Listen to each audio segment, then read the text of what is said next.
Apple built its reputation on making lean, mean smartphone computing machines. But as iOS has grown and become more robust, users might not always get the best runtime from their sleek iPhones.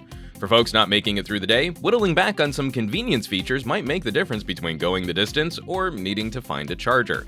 Here are 9 tips to help maximize that battery. Number 9. Don't quit out of your apps. It might seem counterintuitive, but constantly quitting apps actually makes your phone work harder.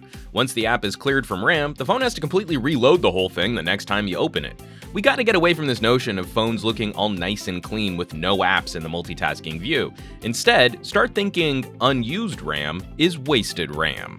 Number 8. Limit background activity. While letting an app live in RAM is a good thing, if it's working a lot in the background, we might want to limit that activity.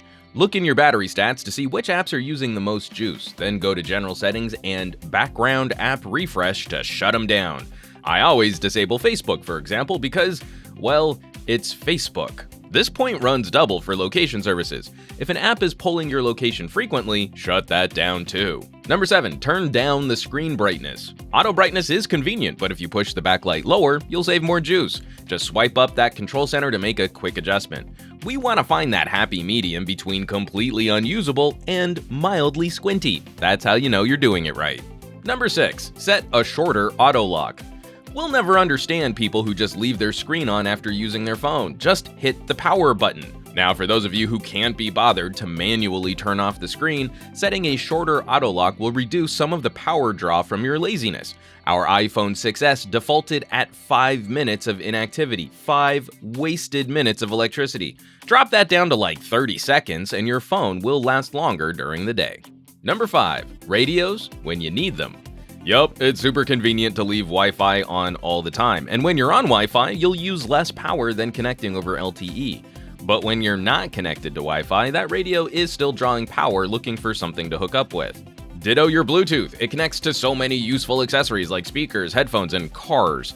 But if you're not using it, you're wasting battery. Disable these radios when you're not using them. And while you're at it, if you never use AirDrop, you can toggle that off from the control center too.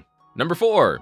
Good vibrations? Pulses and vibrations for alerts are delivered via a tiny little motor. If you don't need the buzz, turn it off to save a little extra juice. Hit up the sounds category in your settings to toggle this.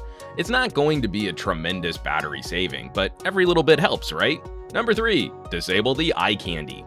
Sure, it took Apple a while to deliver animated wallpapers, and sure, it's fun to look at, but that fun feature is probably killing the last couple minutes of your phone's battery. iPhone home screens are basically just an app drawer anyway, right? Keep it simple and save some juice. Likewise, the parallax effect looks cool as your phone moves around, but it also subtly taxes the GPU of your phone. Head to your accessibility settings to switch this off too. Number 2. Manage your iCloud. A lot of info is backed up to the cloud these days, and if you lean on your iCloud a lot, it might be reducing the amount of time you can use your phone for other things. Check out the iCloud settings and disable everything but your most mission-critical needs. And the number 1 tip, low power mode is your friend. Throttling back the power of your phone will noticeably extend your runtime. If you don't want to manually disable stuff, then this one switch in your battery settings will act as a catch-all, disabling background activity and turning off some of the iCandy. Give it a try. If you're not a power user, low power mode might be the right fit for you. Bonus tip, buy big or buy little. One additional tip for folks shopping an iPhone, buying the larger Plus or buying the smaller SE might be the way to go for folks wanting the best battery life. In general lifestyle testing, the medium-sized iPhone might be the poorest performer of the bunch, even though it has a slightly larger battery than the smaller iPhone. It also has a bigger, higher resolution screen. At the phablet end, the larger battery capacity of the 6S Plus more than makes up for the increase in screen size and resolution. And there you have it, folks, 9-ish tips for maximizing that iPhone battery.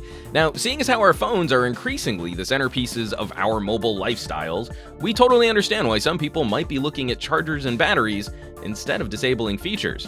You just gotta keep those lightning cables handy. And we want to hear from you. What strategies do you use to get the most out of your phone's battery? Any apps or services you think other people should know about? Drop us a comment below. As always, thanks so much for watching. Be sure to subscribe to this channel for more tips and tricks like these, and hit that thumbs up button for a little extra positive reinforcement. For Pocketnow, I'm Juan Carlos Bagnell, some gadget guy on Twitter and Instagram, and I will catch you all on the next video.